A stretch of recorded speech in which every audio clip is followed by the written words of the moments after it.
Hi, everybody. We're so happy to have you here with us today and very excited for our guest. But let me introduce myself first. And my name is Allison Mancini. I'm a holistic nutritionist, and I'm here with my amazing sidekick. Hi, I'm Julietta, the Magical PT.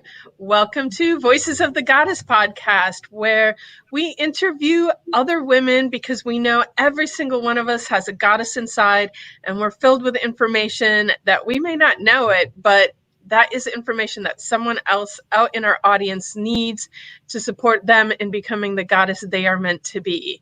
So Ahuva, welcome. Thank you so much for joining us today. Will you please introduce yourself to our audience, tell them a little bit about who you are and what you do? Thank you so much, Julietta. It's my pleasure to be here. Thank you so much for inviting me. I'm a naturopathic doctor and licensed acupuncturist, and I specialize in homeopathic rapid weight loss. I'm also a professor of alternative medicine at Everglades University in Miami, Florida. Awesome. Thank you so much for joining us. Awesome. And we met Ahuva because, I met Ahuva because we are in BNI networking group, and she and I met each other that way. And I have heard amazing stories about your weight loss. So I would highly recommend, if you are struggling or looking for some help with that, you need to reach out to Ahuva, and we will make sure we'll have all her information in the comments below and on the show notes for the podcast and all that great stuff. But let's go ahead and dive into the questions. So Ahuva, what is your superpower, or what would it be if you had a superpower? So I would have to say that my superpower is the same superpower as all women, and that is the ability to juggle and multitask many things, such as business, family, responsibilities, life. It's that life balance work. We wear many hats, so I love that. And that is so, so true. We do wear so many hats. I mean, I just think about in a day, all the different things that we all do. And I know, how old are your children now? So my daughter's 12 and my stepson is 14 and my stepdaughter is 11. Yeah, so you have your hands full. Mine are adulting now. So, but they're still work. It doesn't matter if they're 2 or they're 30, they're still work. But that's an amazing superpower. And I agree with you. Most women find that they have that superpower. They didn't even know that they had it. So yeah. Awesome. So our next question we are going to ask you, and we love asking this question. And I know it's hard to pick just one, but if you can, what is your favorite book or the book that has impacted you the most? So I love this question because nowadays it seems like since the internet, people don't read books as much, but I actually named my daughter Ariella after my favorite author, Arya Kaplan. So Ariella means lioness of God, and Arya means lion in Hebrew. And Arya Kaplan has written over 50 books, and it's they're all based on spirituality and metaphysical concepts, esoteric concepts. And he really brought a lot of the ancient practices and rituals from the Bible to life, because he tells you the deeper meaning behind the rituals. So he's my favorite author, but I hate to say this because it sounds so cliche, and I don't consider myself a religious person. I consider myself to be more of a spiritual person. But if I have to pick one book, it's going to have to be the Bible. That's awesome. Sorry, I was muted because I have puppies in the background and they were being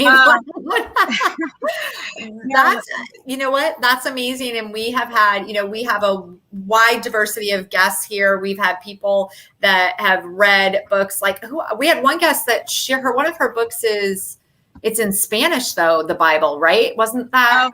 It's in all languages. I mean, well, of course, right. And but the one book that she liked, I don't think it was a Bible, but it was something related to, and it was all in Spanish. It's not whatever the book was. You can't it's not available in English. We'll put it that way. It's available in other language. So it wasn't the actual Bible. It was something similar. But I absolutely love. I have never heard of that author before. Do you remember any titles of some of the books that he's written? Inner Space is one. You could find his books on Amazon. He passed away. He actually died at a very young age. I think he was 48. But he accomplished so much in his short life. He was a master physicist, and he was awarded for his accomplishments in his field. In addition to, he was a rabbi, he was an author, he really did so much. And just a quick reason why I enjoy the Bible is that there's so much wisdom and so many things that we can apply to our lives today. I mean, some people think of it as like an unrelatable like history book, but there's a lot that actually we can learn from it. And as I mentioned before about like how we women juggle so many roles, Devorah in the Bible, she was a judge, she was a mother, she was a businesswoman, she was a military leader, like she led the people to war. She was a prophetess. Like this woman like did it all. Like, she was unstoppable. And so we have these role models in the Bible that, we could strive to emulate their ways. That's incredible. Well, and I totally think, like too many people take the Bible as like, it's only about being, Christian. And, if you can take the religion out of it and just focus on the spiritual lessons that are in the Bible, it is, a very profound book with lots of wisdom. And so if you can, I know the religious aspect of it turns people away, but you can totally just set that aside and take in the lessons that are in there without absolutely. Yeah, it's universal wisdom. So but the Bible is the baseline for Christians, Jews, and Muslims. So we all, I'm Jewish. I'm not even Christian. So we all have that common thread is like, it's the backbone of the main, spiritual practices of the world. So, but you're right. Like a lot of people nowadays are turned off because, they see so many like horrible things happening in the church, and they kind of associate the church with negative things. But the truth is that human beings are flawed, but the wisdom in the Bible is pure. So yes, there are people who let their power corrupt them or get to their head, or they do the wrong things with it. But it doesn't mean like, there's the expression, it's a horrible expression, but the expression, don't throw out the baby with the bathwater. So the bathwater is all of the like, bad things that we hear about in the church and also different religions, all the fanaticism and all of that. But the baby is the wisdom, the truth behind it all. I love that. And you know what?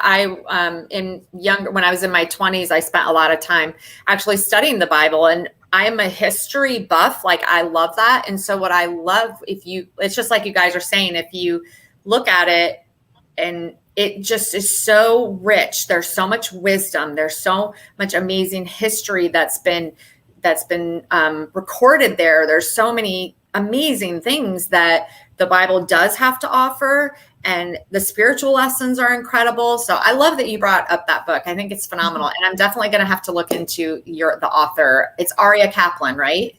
Correct. And since we're on the topic of books, I'll just do one more quick plug. I wrote a book, and it's on Amazon and it's on Kindle also. And it's called Fantastic Voyage, A Woman's Pursuit of Truth, Beauty, and Meaning. That's what it.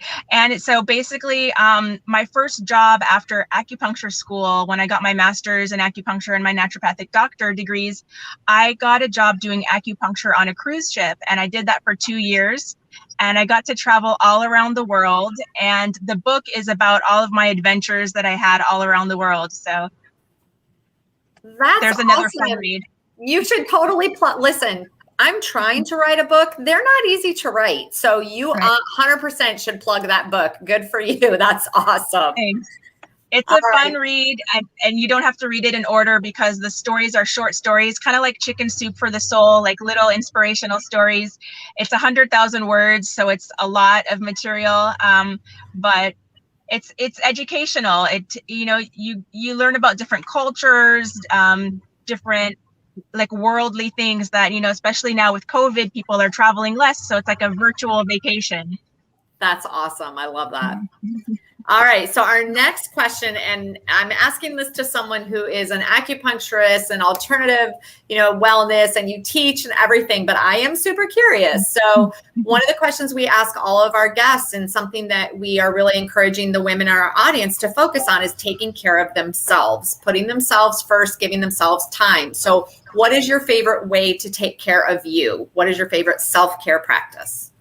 That's a great question too. So the 3 pillars of naturopathic medicine are nutrition, physical activity, and lifestyle. So of those 3, and they're all so important, if I have to choose one, I'm going to choose physical activity. I love to do sports, all kinds of sports.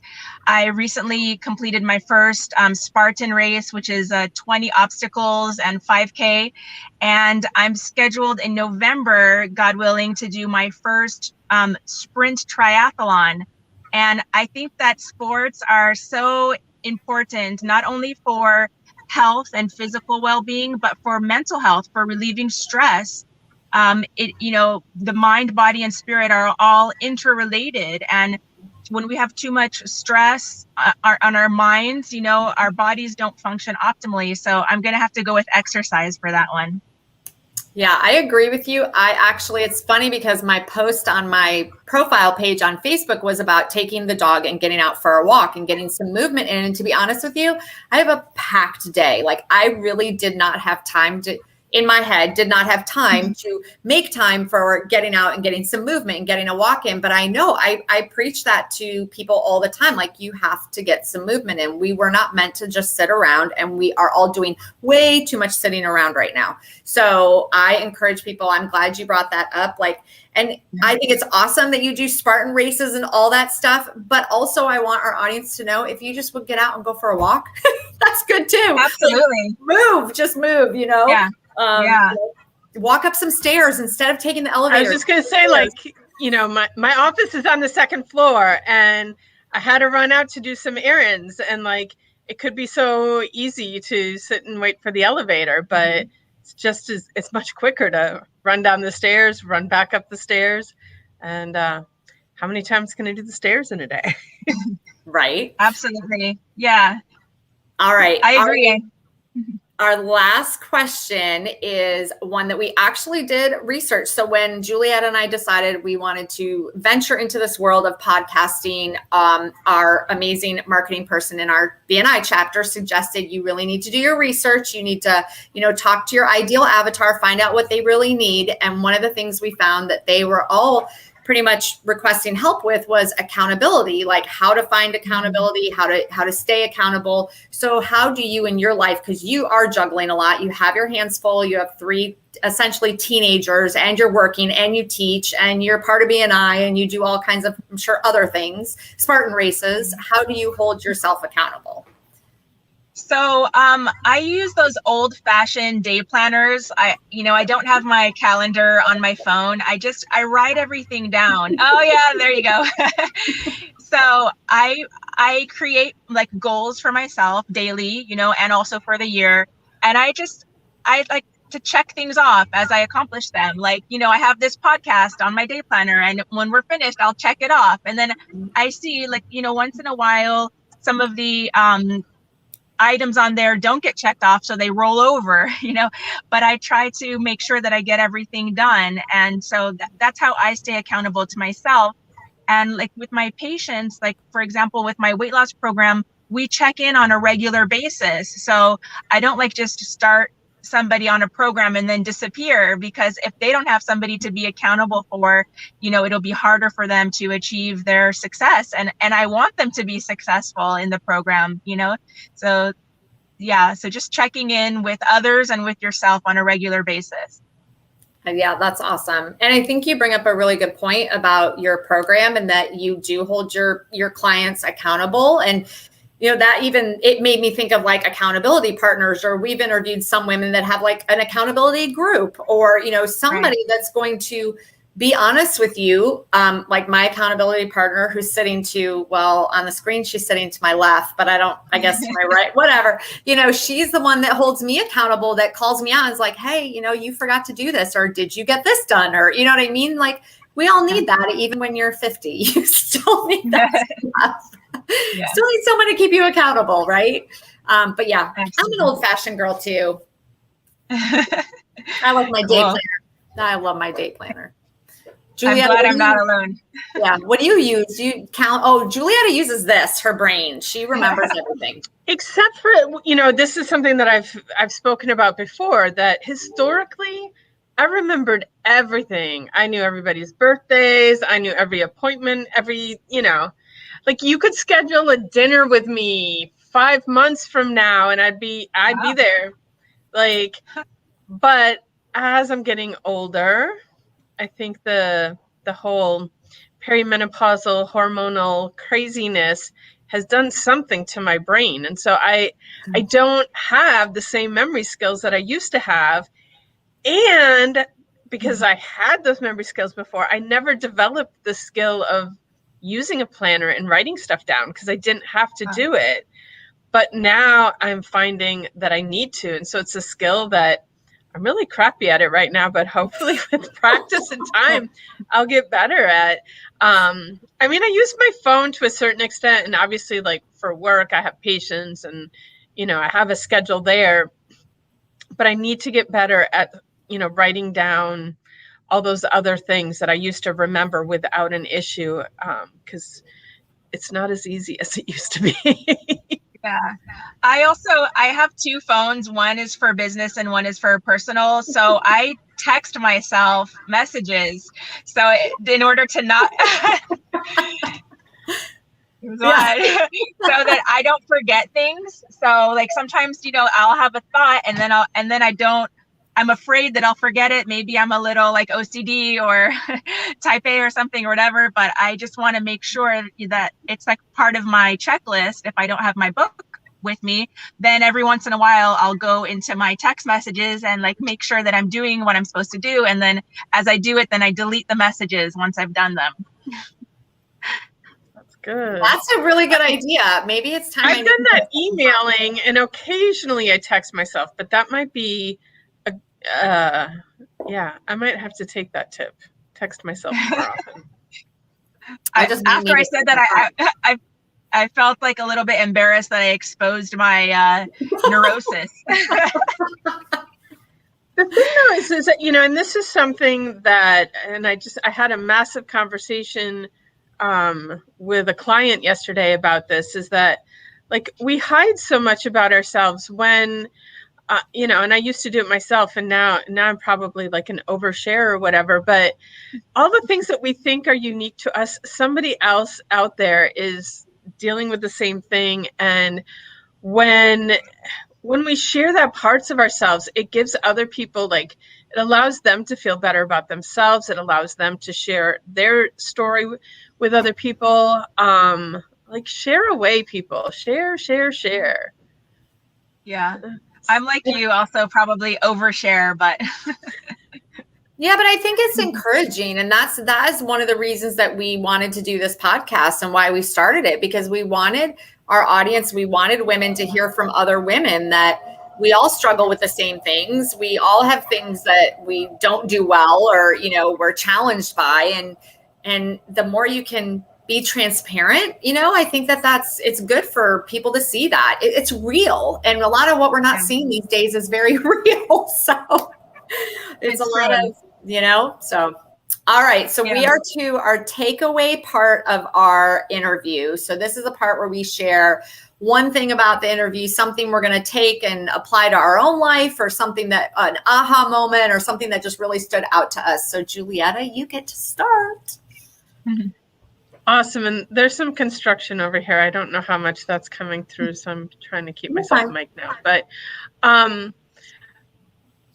this was like a big aha for me. So when you were talking about keeping your clients accountable, one of the things that I talk about a lot with my clients, and some of you are out there listening probably, but But, physical therapy isn't just about coming in when you're hurt to get better, but you're far better off, doing preventative care. And so typically people come to me when they do have a problem, but then once they get, recovered from that problem, then, the conversation is, you really should come in on a more regular basis to keep everything in your body balanced so you don't end up being in pain again.